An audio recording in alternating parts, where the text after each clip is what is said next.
La familia de mi esposo me puso un cheque de 1.000.000 sobre la mesa para que firmara el divorcio sin hacer preguntas, como si mi vida pudiera cerrarse con tinta, mientras yo seguía legalmente casada y él ya esperaba un hijo con su amante, convencido de que todo estaba bajo control. Nadie alzó la voz, porque para ellos el trato era limpio y yo solo era el último obstáculo, rodeada de miradas duras, sonrisas falsas y una seguridad insultante de que no tenía salida. Acepté el bolígrafo con una calma que incomodó a todos, firmé sin discutir y sin llorar, aunque por dentro recordaba que una semana antes había llegado un sobre del laboratorio con un resultado de ADN que nadie quiso ver y que yo guardé en silencio. En el momento en que cerré el folder, noté cómo el color se le iba del rostro y sus piernas casi no lo sostenían, sin entender por qué su cuerpo reaccionaba antes que su cabeza. Me levanté, tomé el cheque y dije que pronto lo entendería todo, antes de salir y hacer una llamada, porque mientras ellos celebraban el final, yo ya había puesto en marcha algo que no podían detener. Mientras yo salía del edificio con el cheque guardado en la bolsa, adentro se respiraba un ambiente de triunfo descarado, como si hubieran cerrado el mejor negocio de sus vidas y ya nada pudiera salir mal. Las risas comenzaron apenas se cerró la puerta, brindaron con café tibio y hablaron del futuro como si fuera un terreno que ya les pertenecía, repitiendo que todo había sido rápido, limpio y barato, convencidos de que una firma bastaba para borrar años de matrimonio y cualquier rastro de dignidad.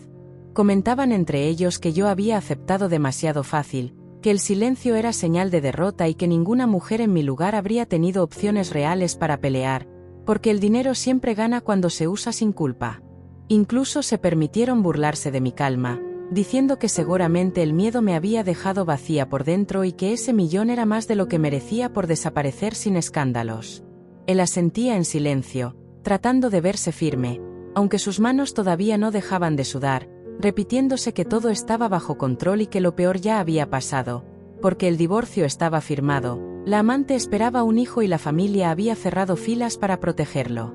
En su mente, la historia terminaba ahí, con una mujer humillada y un nuevo comienzo asegurado, sin consecuencias ni preguntas incómodas.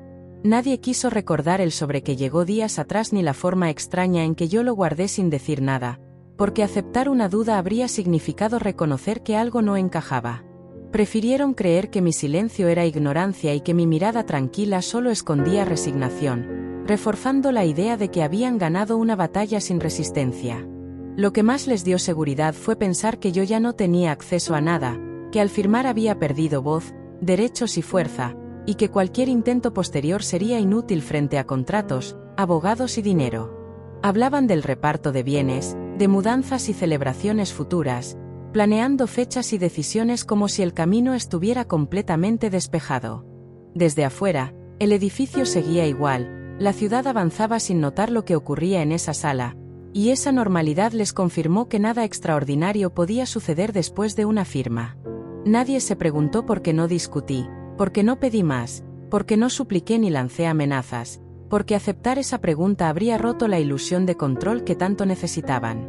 En ese momento, todos estaban seguros de una sola cosa. Habían comprado el final de mi historia y el inicio de la suya, sin imaginar que la verdadera negociación nunca ocurrió en esa mesa y que la calma que tanto celebraban no era rendición, sino espera. El primer quiebre no llegó con una llamada urgente ni con un escándalo visible, sino con una notificación que apareció en medio de la rutina que ellos creían resuelta, un mensaje breve del despacho legal que solían usar para todo lo importante y que esta vez no sonó a felicitación ni a trámite cerrado. La reunión que habían planeado para hablar de mudanzas y celebraciones se interrumpió cuando pidieron revisar nuevamente el expediente del divorcio, algo que en teoría ya no era necesario, pero que despertó una incomodidad difícil de explicar. Al abrir el archivo digital, notaron que había documentos anexos fechados semanas antes de la firma, registros que no recordaban haber solicitado y referencias a un proceso previo que ninguno mencionó en voz alta, aunque todos lo vieron. Intentaron convencerse de que se trataba de un error administrativo, de esos que se corrigen con una llamada rápida, pero la sensación de control empezó a resquebrajarse cuando el sistema marcó que esos archivos habían sido recibidos, revisados y aceptados legalmente. Él insistió en que debía tratarse de algo sin importancia, repitiendo que todo estaba firmado y que no existía forma de revertirlo, aunque por dentro comenzó a recordar detalles que en su momento ignoró, como mi silencio absoluto, La manera en que tomé el cheque sin negociar y la frase que solté antes de irme, que ahora regresaba a su cabeza con un peso distinto. Nadie quiso mirarlo directamente cuando preguntó qué significaban esas fechas y por qué aparecía un laboratorio mencionado en un proceso que supuestamente solo era un divorcio rápido. El ambiente cambió sin necesidad de gritos, porque la duda empezó a ocupar el espacio donde antes había soberbia, y cada palabra se volvió más lenta, más medida, como si hablar de más pudiera activar algo que preferían no enfrentar. Buscaron explicaciones simples. Dijeron que quizá yo había intentado iniciar algo sin fundamentos, que no tenía pruebas ni recursos para sostener nada serio, pero el registro legal no respaldaba esa tranquilidad. La inquietud creció cuando el despacho respondió que esos documentos no podían eliminarse ni modificarse, porque formaban parte de un proceso completamente válido iniciado durante el matrimonio, y que cualquier aclaración requería una revisión formal. Nadie celebró ya nada en ese momento, porque la idea de una revisión implicaba exposición, preguntas y, sobre todo, la posibilidad de que algo que creían enterrado estuviera apenas despertando. Él comenzó a caminar de un lado a otro, repasando mentalmente cada decisión tomada en los últimos meses, intentando recordar si había firmado algo sin leer o si había subestimado alguna advertencia, mientras los demás evitaban hablar del tema del laboratorio, como si nombrarlo pudiera volverlo real. La amante llamó varias veces sin obtener respuesta, y ese silencio externo contrastó con el ruido interno que empezaba a crecer. Lo que nadie dijo, pero todos pensaron, fue que yo jamás había sido impulsiva y que aceptar el millón sin pelear no encajaba con la imagen de derrota que habían construido. Por primera vez, la posibilidad de que existiera un plan tomó forma, no como una acusación clara, sino como una sombra que empezó a recorrer la habitación, dejando claro que algo había avanzado sin su permiso. Esa tarde terminó sin acuerdos ni risas, con pantallas cerradas y miradas tensas, porque aunque todavía no entendían qué estaba pasando, ya no podían sostener la certeza de haber ganado. El verdadero problema no era el documento en sí, sino la confirmación silenciosa de que yo había movido una pieza antes de sentarme a firmar, y que ese movimiento apenas comenzaba a mostrar sus efectos. La confirmación llegó cuando pidieron una explicación formal y el despacho respondió con un tono distinto, más serio, dejando claro que no se trataba de una confusión menor ni de un trámite reversible, sino de un proceso plenamente integrado al expediente desde antes de la firma del divorcio. Al revisar con detalle, descubrieron que aquello que creían cerrado había sido anticipado con una precisión que no supieron reconocer a tiempo, porque los documentos no solo estaban fechados correctamente, sino respaldados por protocolos oficiales y sellos que no admitían interpretación. El golpe real apareció al leer la descripción completa del anexo, donde se especificaba que el estudio de ADN había sido solicitado durante el matrimonio, validado por un laboratorio certificado y vinculado legalmente a una investigación de paternidad que ya estaba registrada. En ese instante, el aire cambió de peso, porque lo que imaginaban como una simple prueba privada era en realidad un elemento legal con consecuencias que nadie en esa sala estaba preparado para enfrentar. Intentaron convencerse de que el resultado aún no significaba nada, que sin una notificación directa no existía obligación alguna, pero la letra clara del documento explicaba que el procedimiento había seguido su curso normal y que el informe final estaba listo para ser entregado a las partes correspondientes. La seguridad que sostenían empezó a derrumbarse cuando comprendieron que ese resultado no dependía de su aprobación ni de su voluntad, porque ya había sido validado conforme a la ley. Él se sentó sin decir palabra, con la mirada fija en la pantalla, leyendo una y otra vez la misma línea, como si al repetirla pudiera cambiar su significado.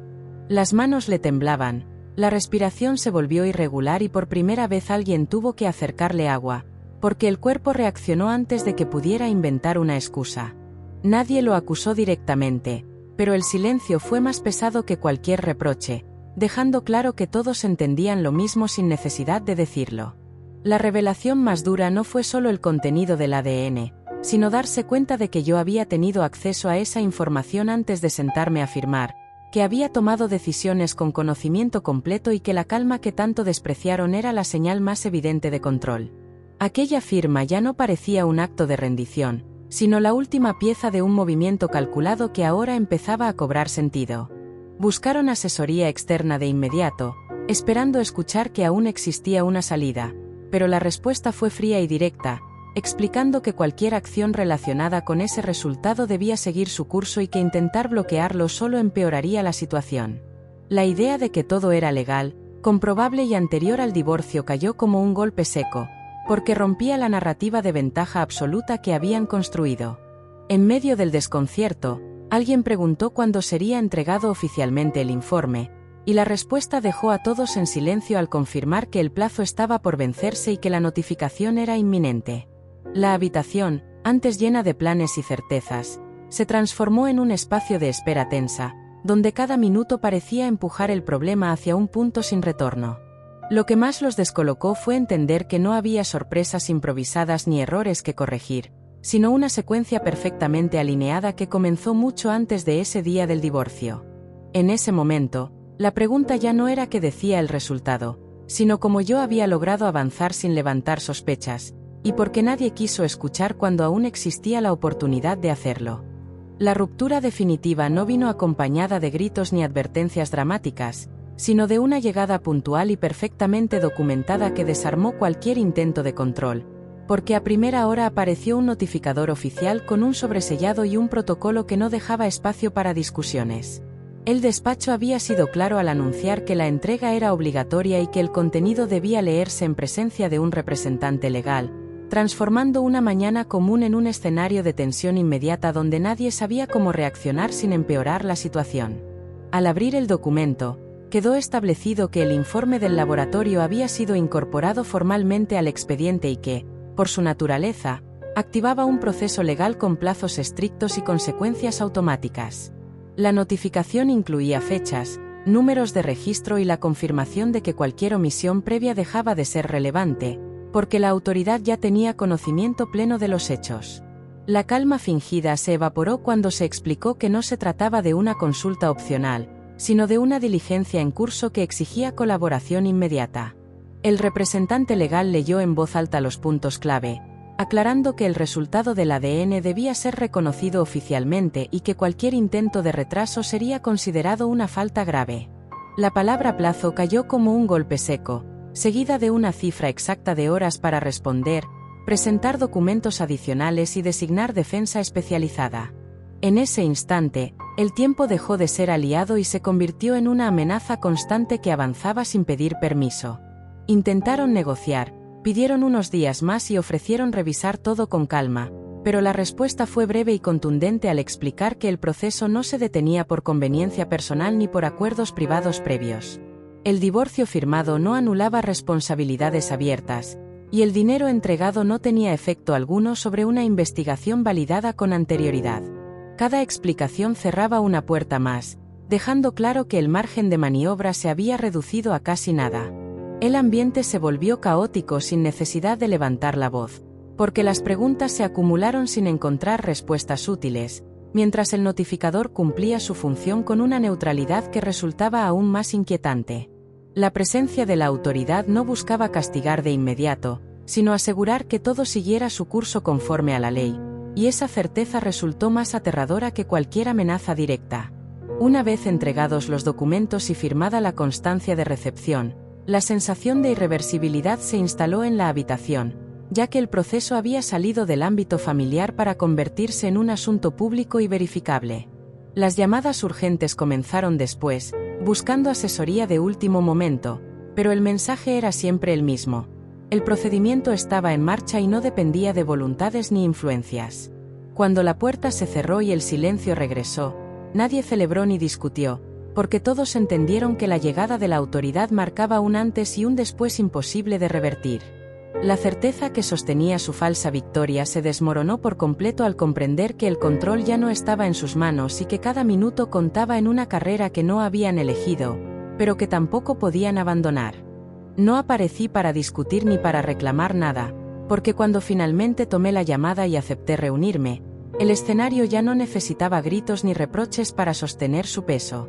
Llegué con la misma calma que tanto les había incomodado desde el principio, consciente de que esa serenidad ahora tenía un significado distinto, ya que el proceso avanzaba sin que nadie pudiera detenerlo. No pedí permiso para hablar, simplemente expliqué lo que había ocurrido durante meses, con una voz firme y clara que no buscaba venganza, sino cerrar un ciclo que me habían obligado a atravesar en silencio. Conté cómo empecé a notar las ausencias, las mentiras mal armadas y las decisiones tomadas a mis espaldas, mientras yo seguía cumpliendo un papel que ya no respetaban. Expliqué que el embarazo no fue una sorpresa para mí, porque la verdad siempre deja rastros, y que cuando las dudas se volvieron imposibles de ignorar, opté por confirmar los hechos por la vía correcta, sin escenas ni amenazas. La solicitud del ADN no fue un impulso, sino una necesidad, y por eso quedó registrada durante el matrimonio, siguiendo cada paso legal con paciencia. Dejé claro que el silencio no fue miedo ni resignación, sino una forma de protegerme mientras todo avanzaba conforme a la ley.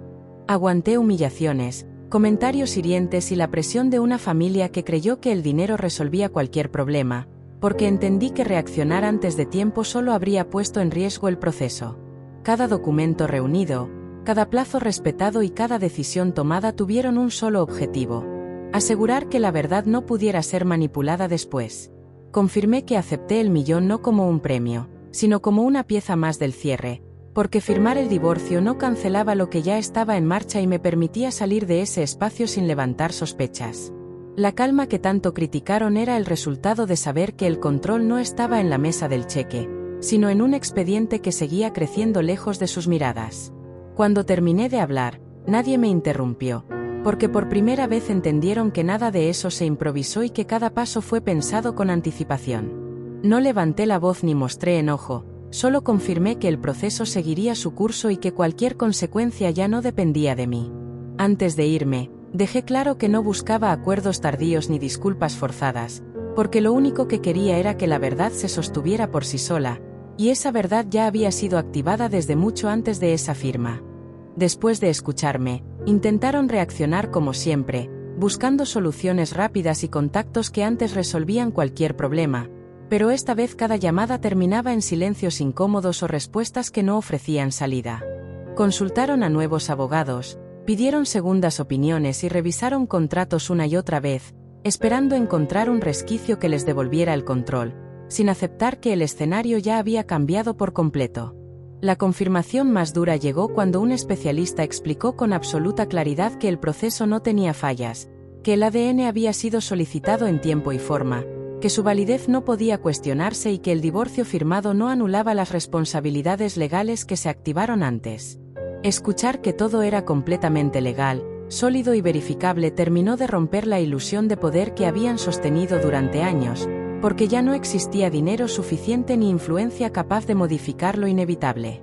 El nerviosismo se volvió evidente cuando comenzaron a calcular consecuencias, fechas y costos, dándose cuenta de que el problema no era solo el resultado, sino todo lo que vendría después.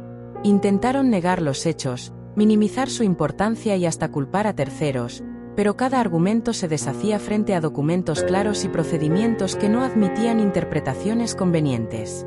La realidad avanzaba sin pedir permiso, arrastrando con ella la seguridad que antes los protegía. Él dejó de hablar casi por completo, atrapado entre el miedo y la vergüenza, incapaz de sostener la imagen de control que había mostrado frente a todos. Las manos temblaban, la mirada se perdía y el cuerpo reaccionaba con una ansiedad que ya no podía ocultar, porque entendió que no había manera de retroceder ni de borrar lo ocurrido. La familia, antes unida y segura, empezó a fragmentarse en reproches silenciosos y miradas de desconfianza. Buscaron apoyo económico, revisaron cuentas y propiedades, tratando de prepararse para un impacto que no habían previsto, pero cada cálculo confirmaba que el daño no sería solo emocional. La idea de que todo podía solucionarse con un pago quedó anulada cuando les explicaron que el proceso seguía su curso sin negociación posible, dejando claro que el tiempo de las soluciones privadas había terminado. En medio del caos, alguien preguntó si existía alguna forma de llegar a un acuerdo conmigo, y la respuesta fue inmediata al recordar que yo ya había cerrado mi parte y que ahora la situación estaba fuera de mis manos. Esa certeza terminó de desmoronar cualquier esperanza, porque entendieron que no había una puerta a la que tocar ni un favor que pedir. El control se había ido, y con él, la falsa sensación de invencibilidad que los acompañó hasta ese momento. La caída dejó de ser abstracta cuando comenzaron las acciones concretas que no admiten discusión ni excusas, porque ya no se trataba de papeles ni llamadas, sino de cumplir órdenes claras y verificables. Llegaron con listas, formatos y tiempos marcados, solicitando accesos, documentos originales y la entrega inmediata de información que hasta ese momento consideraban privada. La escena cambió de tono cuando entendieron que no podían retrasar nada y que cada movimiento quedaría registrado. El recorrido fue metódico y frío, revisando espacios, inventariando bienes y confirmando datos frente a testigos, mientras el silencio pesaba más que cualquier reclamo. Aquello que daban por seguro empezó a perderse pieza por pieza, no por castigo emocional, sino por procedimiento. Las llaves que siempre abrieron puertas dejaron de servir, los accesos se limitaron y las decisiones se tomaron sin consultar opiniones, porque el proceso ya no respondía a voluntades familiares. La humillación se volvió tangible al verse obligados a firmar constancias y aceptar condiciones que jamás imaginaron, reconociendo que ciertos espacios no les pertenecían como creían y que algunos beneficios se suspendían de forma inmediata. Cada firma fue un recordatorio de que el poder cambia de manos cuando la ley entra en juego, y que la arrogancia no sirve frente a protocolos que avanzan sin mirar rostros. Intentaron mantener la compostura, pero el cuerpo traiciona cuando el control se pierde, y el temblor en las manos, la respiración agitada y las miradas perdidas delataron un miedo real. Lo más duro no fue entregar objetos o cerrar cuentas, sino asumir que el lugar que ocupaban ya no era intocable y que la caída tenía consecuencias visibles para cualquiera que estuviera presente. El proceso continuó hasta completar cada punto, dejando atrás espacios vacíos y una sensación de despojo que nadie supo cómo enfrentar. Cuando todo terminó, el ambiente quedó marcado por la certeza de que aquello que creían suyo había cambiado de dueño sin necesidad de gritos ni escándalos, solo con pasos firmes y documentos oficiales. Al final, no hubo despedidas ni palabras finales, porque la consecuencia física ya había hablado por sí sola, dejando claro que la derrota no solo se siente, también se ve, se firma y se vive en cada puerta que se cierra sin posibilidad de volver a abrirse. El final no llegó con sirenas ni discusiones, sino con una salida lenta y pesada que nadie quiso mirar de frente, porque cuando todo terminó, ya no quedaba nada que defender. Abandonaron el lugar en silencio, cargando solo lo indispensable, sin saber a dónde ir ni cómo explicar lo ocurrido, mientras el mundo afuera seguía su ritmo normal, indiferente a la caída que acababan de vivir. Esa indiferencia fue lo más duro, porque dejó claro que no eran tan importantes como creyeron. El coche avanzó sin rumbo fijo, con ventanas cerradas y miradas perdidas, evitando hablar para no enfrentar la realidad que se instaló entre ellos. Las calles conocidas parecían ajenas, como si ya no les pertenecieran, y cada semáforo detenía el tiempo lo suficiente para que el peso de las decisiones mal tomadas se hiciera más evidente. Nadie propuso un plan, porque no había uno, solo la urgencia de encontrar un lugar temporal donde esconder la derrota. Llegaron a un espacio impersonal, pequeño y silencioso, donde todo olía a paso ajeno y a provisionalidad. Ahí, sin testigos ni máscaras sociales, la certeza cayó con fuerza. El poder que los sostuvo durante años había desaparecido sin ruido, dejándolos frente a un vacío que no se llena con dinero ni promesas. El silencio se volvió incómodo, porque ya no había a quién culpar ni cómo justificar lo ocurrido. Las miradas se cruzaron sin reproches abiertos, pero cargadas de una culpa que nadie quiso nombrar, mientras el cansancio emocional se apoderaba de cada gesto. El teléfono dejó de sonar, las respuestas tardaron en llegar y los contactos de siempre ya no parecían tan disponibles, confirmando que la red de apoyo era más frágil de lo que imaginaron. La derrota se volvió real cuando entendieron que estaban solos. Esa noche pasó sin dormir, con pensamientos repetitivos y una sensación constante de haber perdido algo más que bienes o estatus. Perdieron la seguridad de saber quiénes eran y qué lugar ocupaban, enfrentando una incertidumbre que no pudieron comprar ni evitar. Afuera, la ciudad seguía encendida, recordándoles que la vida continúa incluso cuando uno queda atrás. Al amanecer, nada cambió, porque la derrota silenciosa no se resuelve con el paso de las horas, sino que se instala y acompaña, marcando un antes y un después imposible de ignorar. En ese exilio forzado, quedó claro que todo había terminado, no con un cierre dramático, sino con la crudeza de seguir existiendo sin el poder que alguna vez creyeron eterno. El encuentro ocurrió sin citas formales ni anuncios, en un espacio neutral donde ya no existían privilegios ni escenarios controlados, y aún así bastó un instante para que el contraste fuera evidente. Llegué distinta, no por la ropa ni por la postura, sino por la tranquilidad que da saber que nada puede quitarte lo que ya cerraste por dentro. Frente a mí, las miradas cansadas buscaban una rendija de compasión que no encontraron, porque el tiempo de negociar había pasado sin que lo notaran. Intentaron hablar primero, con voces medidas y palabras que sonaban ensayadas, mezclando disculpas tardías con explicaciones que ya no importaban. Dijeron que todo se salió de control, que no imaginaron consecuencias tan grandes y que el daño había sido mayor de lo esperado, como si el problema fuera la magnitud y no la traición. Escuché sin interrumpir, dejando que terminaran, porque el silencio también puede ser una respuesta contundente. Cuando llegó mi turno, no levanté la voz ni busqué imponer nada, solo dejé claro que no estaba ahí para perdonar ni para reabrir acuerdos cerrados. Expliqué que el proceso siguió su curso porque así debía ser, y que cada consecuencia era el resultado directo de decisiones tomadas con soberbia y desprecio. Aclaré que no existía marcha atrás, no por falta de voluntad, sino porque la verdad no se negocia cuando ya fue probada. El intento final fue pedir una oportunidad para empezar de nuevo, apelando a recuerdos y promesas que ya no tenían peso, como si el pasado pudiera reconstruirse ignorando lo ocurrido.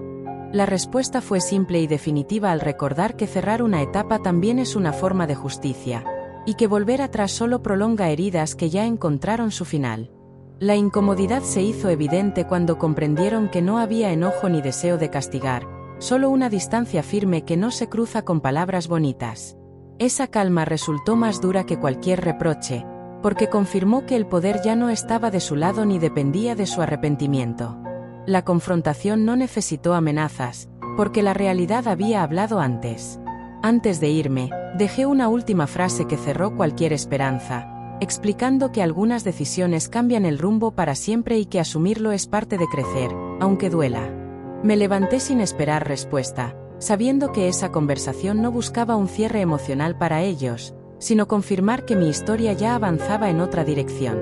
Al salir, no miré atrás, porque la confrontación final no consiste en ganar una discusión, sino en demostrar con hechos que el control ya no pertenece a quien creyó tenerlo todo, y que la verdadera fuerza está en no volver a un lugar donde aprendiste a sobrevivir. El cierre no tuvo aplausos ni escenas memorables, porque la verdadera conclusión llegó de forma silenciosa, casi discreta, como suelen llegar las decisiones que ya no necesitan testigos. Ellos se quedaron ahí, detenidos en un punto donde el pasado pesa más que el futuro, entendiendo demasiado tarde que el poder que presumieron nunca fue permanente. No hubo más llamadas ni intentos por alcanzarme, porque incluso insistir habría sido aceptar que todo terminó. Yo seguía adelante sin prisa, entrando a una vida que no necesitaba reconstruirse desde el enojo, sino desde la claridad. Cada paso fuera de ese capítulo se sintió firme, ligero, como cuando sueltas algo que te sostuvo mal durante demasiado tiempo. No cargué con rencor ni con ganas de demostrar nada, porque la verdad ya había hecho su trabajo sin que yo tuviera que empujarla. Mientras tanto, la derrota se asentó del otro lado de forma lenta y definitiva, sin escándalos públicos ni discursos dramáticos, solo con la certeza de haber perdido aquello que creyeron garantizado. La calle, el tráfico y la gente siguieron igual, recordándoles que el mundo no se detiene por la caída de nadie, y que la indiferencia puede ser más dura que el castigo directo. El último recuerdo que quedó fue una puerta cerrándose sin ruido, no como un acto de venganza, sino como un límite claro que ya no se cruza. No miré atrás porque no hacía falta, ya que algunas historias solo se entienden cuando decides no volver a contarlas. La luz de ese espacio quedó atrás, pequeña y distante, mientras el presente se abría sin explicaciones pendientes. Esta no es una historia de triunfo exagerado ni de castigos ejemplares, sino de consecuencias inevitables cuando se subestima a quien guarda silencio. En México nos enseñan a aguantar, a no hacer ruido y a ceder para evitar problemas, pero también existe un momento en el que elegir la ley, la verdad y la paciencia es la forma más fuerte de defenderse. Al final, no gané por el dinero ni por el resultado, sino por entender que la calma no siempre es debilidad y que quien confunde silencio con sumisión suele perder sin darse cuenta. Esa fue la lección que quedó flotando, como un eco incómodo, cuando todo terminó y cada quien tuvo que seguir su camino con lo que decidió cargar.